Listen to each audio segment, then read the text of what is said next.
அப்புறம் என்ன ஆகுது, இவன் ஊருக்கு போறதுக்காக நடந்து போயின்னு இருக்கான். போயின்னு இருக்கத்த வழியில கன்னியாகுமரின்னு ஒரு ஊர் வருது.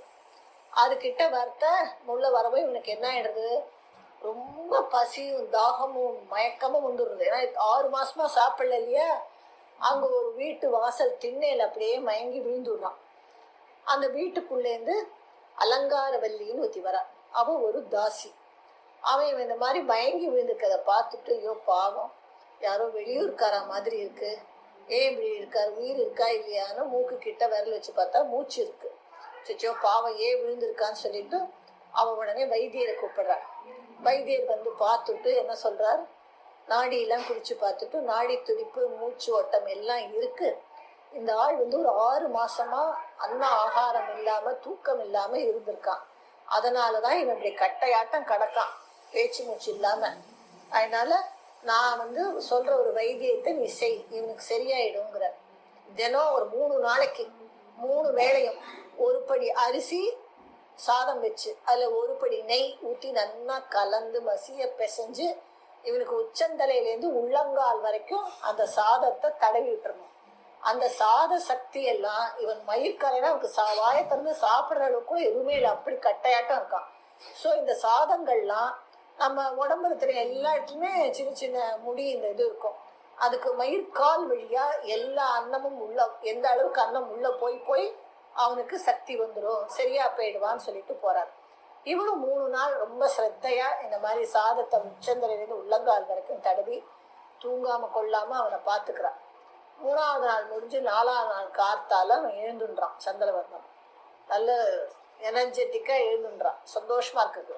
ஆனா நம்ம எங்க இருக்கோம், யார் வீட்டுல படுத்துட்டு இருக்கோம் ஒண்ணுமே புரியல அவனுக்கு. பட் கிடுகிடுன்னு கிளம்பிடுறான் அவன் வெளியில. ஏன்னா அவனுக்கு எப்பவுமே இன்னும் நிறைய படிக்கணும், கத்துக்கணும், இந்த மாதிரி ஆசை, தெரிஞ்சது எல்லாருக்கும் சொல்லி கொடுக்க. அந்த மாதிரி அவன் கிளம்பவே ஒரு பின்னாலே வரா. வந்து சுவாமி நில்லுங்கோங்கிறா. என்னங்கிறான், இந்த மாதிரி உங்களுக்கு இந்த 3 நாளும் இந்த மாதிரி சொன்ன வைத்தியம் பண்ணி பார்த்துட்டேன், எனக்கு ஒரே ஒரு ஆசைங்கிறாரு. சரி என்னம்மா கேளுங்கிறார். எனக்கு வந்து உங்களை கல்யாணம் பண்ணிக்கணும்னு ஆசைங்கிறான். அதுக்கு இவன் சொல்றான், அது முடியாதுமா, நான் வேற ஒரு நோக்கத்துக்காக போயின்னு இருக்கேன், நீ அதை தவிர வேற என்ன வேணா கேளு, நான் உனக்கு நல்லது செய்யறேங்கிறான். அவ சொல்ற, எனக்கு வேற எதுவுமே வேண்டாம், எனக்கு வந்து உங்களை தான் கல்யாணம் பண்ணிக்கணும்னு சொல்றான். இவன் வந்து மாட்டேங்கிறான். அதனால இத வந்து ராஜா, அந்த ஊர் ராஜா கன்னியாகுமரி ராஜாட்ட போய் சொல்லிடுறான், கம்ப்ளைண்ட் பண்ணிடுறான்.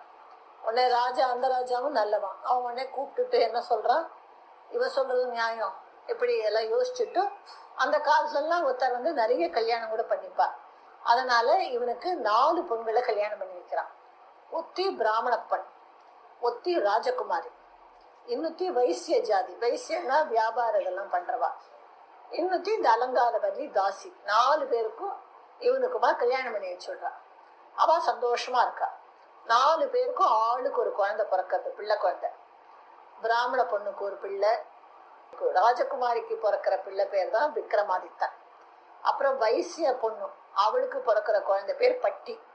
அப்புறம் அலங்காரவல்லி தாசிக்கும் குழந்தை பிறக்கிறது. இவாள்லாம் எல்லாம் கத்துண்டு பெரியவாள் ஆயிடுறா. அதுக்கு பெரியவாள் ஆக முன்னாலே என்ன ஆகுது, இவளுக்கெல்லாம் குழந்தை பிறந்து கொஞ்ச நாள்லயே அந்த ஊர் ராஜா கன்னியாகுமரி ராஜா உடம்பு முடியாம செத்து போயிடுறான்.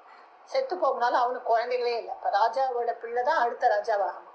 அவனுக்கு குழந்தை இல்லை. அவனுக்கு அதே சமயம் இந்த சந்திரவர்மனை ரொம்ப பிடிச்சிடுத்து. அதனால அவன் என்ன சொல்றான், எனக்கு அப்புறம் நீயே ராஜாவாருன்னு சொல்லிட்டு செத்து போயிடுறான். ஸோ எல்லாரும் சேர்ந்து சந்திரவர்மனை ராஜாவாக்கிடுறான்.